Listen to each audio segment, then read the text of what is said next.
بسم اللہ الرحمن الرحیم۔ عزیز طلباء طالبات، السلام علیکم ورحمۃ اللہ وبرکاتہ۔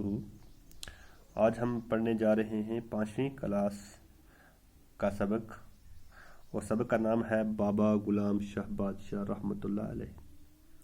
یہ آپ کی کتاب کے صفحہ نمبر 40 پہ ہے۔ آپ اپنی کتاب کا صفحہ نمبر 40 نکالیں گے اور سبق اپنا نکالیں گے۔ سبق کا عنوان ہے بابا غلام شاہ بادشاہ رحمۃ اللہ علیہ۔ تو سب سے اوپر جو ہیں یہ الفاظ ہیں، تو ان کے مطلب ہمیں پتہ ہونا چاہیے۔ ولادت کہتے ہیں پیدائش کو، ولادت کہتے ہیں پیدائش کو۔ امام، مسلمانوں کو نماز پڑھانے والے کو امام کہتے ہیں۔ حیات کہتے ہیں زندگی کو۔ پیر مرشد، جس کے دست یا جس کے ہاتھ پہ انسان، یعنی کہ جس کے ہاتھ یا دست پر انسان بیعت کرے، اس کو پیر مرشد کہتے ہیں۔ ظاہرین کہتے ہیں زیارت کرنے والے۔ متعدد کہتے ہیں کئی، ایک یا زیادہ لوگوں کو متعدد کہتے ہیں۔ تو ہم یہاں سے پڑھیں گے بابا غلام شاہ بادشاہ رحمۃ اللہ علیہ۔ تو بابا غلام شاہ بادشاہ جو تھا، اس کے بارے میں ہم پڑھیں گے۔ تو سب سے پہلے آپ کو پتہ ہونا چاہیے کہ یہ ہماری سٹیٹ میں بھی ان کا مزار ہے، یعنی کہ ان کی قبر مبارک ہے، اور یہ بہت بڑے ولی تھے۔ تو ان کی جو زیارت ہے وہ ہمارے جموں کشمیر کی ریاست اور صوبہ جموں میں ایک ضلع ہے جس کا نام رجوری ہے۔ رجوری میں ایک جگہ شادرہ شریف ہے، اور وہاں پہ ان کی زیارت ہے، اور ان کی زیارت کے نام پہ ایک یونیورسٹی بھی چل رہی ہے رجوری میں، جس کو بابا غلام شاہ بادشاہ یونیورسٹی کہا جاتا ہے۔ تو ہم پڑھیں گے بابا غلام شاہ بادشاہ کا اصلی نام سید غلام علی شاہ تھا۔ آپ کو پتہ ہونا چاہیے کہ بابا غلام شاہ کا اصلی نام کیا تھا؟ سید غلام علی شاہ رحمۃ اللہ علیہ تھا۔ آپ کی ولادت کہتے ہیں پیدائش کو۔ آپ کی پیدائش ضلع راول پنڈی، تحصیل چکوال کے مشہور گاؤں سیداں کسرہ میں 1733 عیسوی میں ہوئی تھی۔ آپ کی جو پیدائش تھی، ولادت تھی، وہ راول پنڈی کے تحصیل چکوال، راول پنڈی پاکستان میں پڑتی ہے، اس کا ایک تحصیل ہے جس کا نام چکوال ہے، وہاں کے ایک بہت بڑے مشہور گاؤں جس کا نام سیداں کسرہ میں 1733 عیسوی میں ہوئی تھی۔ آپ کے خاندان انتہائی شریف اور دیانتدار تھے۔ آپ کا خاندان انتہائی شریف اور دیانتدار تھا۔ آپ کا جو خاندان تھا، یعنی کہ اس کا بابا غلام شاہ بادشاہ کا خاندان جو تھا، وہ بہت زیادہ شریف اور دیانتدار تھا۔ آپ کے والد سید محمد ادریس بہت بڑے روحانی بزرگ تھے۔ جو بابا غلام شاہ بادشاہ رحمۃ اللہ علیہ کے باپ تھے، ان کا نام کیا تھا؟ سید محمد ادریس۔ تو یہ بھی بہت بڑے روحانی کیا تھے؟ بزرگ تھے۔ ان کی زیارت سیداں کے گاؤں میں واقع ہے۔ ان کی جو زیارت ہے وہ اسی اپنے گاؤں میں واقع ہے۔ بابا غلام شاہ بادشاہ کا میلان بچپن سے ہی دینی اور روحانی معاملات کی جانب تھا، یعنی کہ بابا غلام شاہ بادشاہ کا جو توجہ تھی وہ ہمیشہ کس پہ رہی؟ دینی معاملات پہ اور روحانی معاملات پہ، یعنی کہ بچپن سے ہی۔ والد صاحب نے آپ کو سید عبداللطیف، جو امام بری کے نام سے بھی جانے جاتے ہیں، کی تربیت میں رکھا۔ آپ کے والد صاحب نے آپ کو کس کے سپرد کیا؟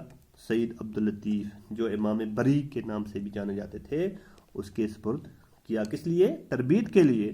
امام بری کی تربیت نے آپ کے روحانی کمالات کو جلا بخشی۔ تو اب امام بری نے اس کی تربیت کی، کس کی؟ بابا غلام شاہ رحمۃ اللہ علیہ کی۔ تو اس کے روحانی کمالات کو کیا بلی؟ جلا بخشی، یعنی قوت بخشی، طاقت بخشی۔ آپ نے پیر و مرشد کے حکم کی تعمیل کرتے ہوئے بابا غلام شاہ بادشاہ نے اپنے وطن سے سفر ہجرت شروع کیا۔ اپنا جو پیر تھا اور مرشد تھا، اس کی حکم کی تعمیل، یعنی کہ حکم کو بجا لانا، ماننا، اس کے حکم کو مانتے ہوئے آپ نے اپنے ملک سے، اپنے وطن سے کیا کیا؟ سفر ہجرت، یعنی کہ ہجرت کا سفر شروع کیا۔ وہاں سے چل دیے کہ بھائی آپ یہاں سے چلے جائیے، سفر کریے، ہجرت کریے، یہاں سے چلیے۔ ہجرت کرنا ایک جگہ کو چھوڑنا، اپنی مقامی گاؤں کو، اپنی مقامی جگہ کو چھوڑنا، اس کو کہتے ہیں ہجرت۔ راستے میں کئی مقامات پر قیام کرنے کے بعد 1767 عیسوی میں شادرہ شریف پہنچے۔ اب بابا غلام شاہ بادشاہ کب پہنچے؟ 1767 عیسوی میں شادرہ شریف پہنچ گئے۔ کئی مقام پر انہوں نے قیام بھی کیا راستے میں، اور آخرکار 1767 عیسوی میں کہاں پہنچے؟ شادرہ شریف میں۔ شادرہ شریف ریاست جموں و کشمیر کے سرحدی ضلع رجوری کے عین شمال میں واقع ایک قصبہ ہے۔ شادرہ شریف جو ہے یہ جموں کشمیر کی سرحدی ضلع رجوری کے عین شمال میں، یعنی کہ شمال میں واقع ایک قصبہ ہے۔ سطح سمندر سے اس مقام کی بلندی 5700 فٹ ہے، اور یہ جو مقام ہے شادرہ شریف، یہ سطح سمندر سے کتنا بلند ہے؟ یہ 5700 فٹ کی بلندی پر ہے۔ ریاست کی سرمائی راجدھانی جموں سے اس مقام کی مسافت یعنی کہ فاصلہ وہ کتنا ہے؟ 181 کلومیٹر ہے۔ یعنی کہ جموں سے اگر ہم چلیں گاڑی سے تو شادرہ شریف پہنچنے میں ہمیں 181 کلومیٹر کا وقت جو ہے وہ وہاں تک راستہ ہے۔ 181 کلومیٹر، یعنی ہماری گاڑی اگر چلے تو 181 میٹر طے کر کے شادرہ شریف پہنچ جاتی ہے۔ 2 پختہ سڑکوں کو شادرہ شریف تک رسائی دی گئی ہے۔ 2 پختہ سڑکوں کو شادرہ شریف تک رسائی دی گئی ہے۔ ایک سڑک پنچ اور سرن کوٹ کی طرف سے ڈیرہ گلی اور تھانہ منڈی سے ہوتے ہوئے شادرہ شریف پہنچتی ہے۔ اب اس میں جو شادرہ شریف ہے یہاں پہ 2 سڑکوں سے شادرہ شریف آیا جا سکتا ہے۔ ایک سڑک جو ہے اگر ہم سری نگر سے ہوتے ہوئے بایا پیر کی گلی سے چلیں تو ہمیں ڈیرہ گلی کراس کر کے تھانہ منڈی پہنچتے ہوئے شادرہ شریف پہنچ سکتے ہیں، یا پنچ سے ہم آئیں تو بفلیال سے ہوتے ہوئے وہاں پہ پہنچ سکتے ہیں، اور دوسری اگر جموں سے ہم جائیں تو بایا رجوری اور تھانہ منڈی ہوتے ہوئے ہم شادرہ شریف پہنچ سکتے ہیں۔ یعنی کہ 2 سڑکیں شادرہ شریف تک جاتی ہیں۔ دوسری سڑک جموں سے رجوری اور رجوری سے تھانہ منڈی ہوتے ہوئے شادرہ شریف پہنچتی ہے۔ جموں سے شادرہ شریف کا راستہ زائرین کو پہاڑی سلسلے کے دلکش مناظر سے محظوظ کرتا ہے۔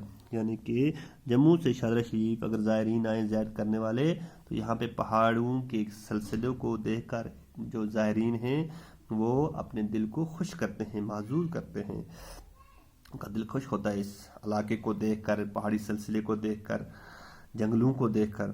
شمال میں ڈیرہ گلی، اس کے پیچھے بیک سائڈ شمال میں کیا ہے؟ ڈیرہ گلی ہے، اور چمیڑ گلی اور نیزہ پہاڑ حسین منظر پیش کرتے ہیں۔ چمیڑ گلی جو ہے اور نیزہ پہاڑ جو ہے یہ شادرہ شریف کو کیا کرتے ہیں؟ اس کا بڑا دلکش اور حسین منظر پیش کرتے ہیں۔ اسی علاقے سے بابا صاحب علیہ رحمہ رجوری میں داخل ہوئے تھے، اور اسی پہاڑ سے، اسی گلی سے، ڈیرہ علی گلی سے، چمیڑ والی گلی سے آتے ہوئے کیا ہوا تھا؟ بابا صاحب جب پاکستان سے راولپنڈی سے آئے تھے تو اسی راستے سے شادرہ شریف میں داخل ہوئے تھے۔ یہاں کا ہر موسم لاجواب اور دل پذیر ہوتا ہے۔ یہاں اس جگہ میں جو موسم ہے، چاہے وہ سردی کا موسم ہو یا گرمی کا، بہت ہی دل عزیز، دل کو لبھانے والا موسم ہوتا ہے۔ فطرت کی رنگ رلیوں سے مالا مال علاقے کے مناظر دیکھنے کے لائق ہیں۔ یہاں کے جو اللہ نے، جو فطرت نے بنائے ہیں اس کے مناظر، نظارے، تو وہ مالا مال بھرے ہوئے ہیں، یعنی کہ دیکھنے کے لائق ہیں۔ زیارت شریف کا سبز رنگ کا گنبد انگوٹھی کی نگینے کی طرح چمکتا ہوا نظر آتا ہے۔ جو زیارت شریف کا گنبد ہے، جو اوپر گنبد کہتے ہیں، جو اوپر چھت کے اوپر ایک گنبد بناتے ہیں تو اس کو ہم کیا کہتے ہیں؟ گنبد۔ گول قسم کی ٹوپی کی شکل میں ایک گنبد بنایا جاتا ہے، تو یہ کس طرح انگوٹھی کی نگینے کی طرح چمکتا ہے۔ زیارت کے آس پاس 250 کنال اراضی ہے۔ اس زیارت کے ارد گرد کتنی اراضی ہے، کتنی زمین ہے؟ 250 کنال۔ ریاستی محکمہ سیاحت نے اس علاقے کو سیاحوں اور زائرین کے لیے باعث کشش بنا دیا ہے۔ تو ریاست کے جو ہمارے سیاحت کا مقام ہے، سیاحتی مقام ہے ہماری ریاست کا، اس نے سیاحوں کے لیے اور زیارت کرنے والوں کے لیے اس جگہ کو بڑا پرکشش بنایا ہے۔ تو مجھے امید ہے کہ نیکسٹ ٹائم ہم اس سے آگے پڑھیں گے۔ تب تک کے لیے آپ کا اور میرا اللہ حامی و ناصر، جزاک اللہ۔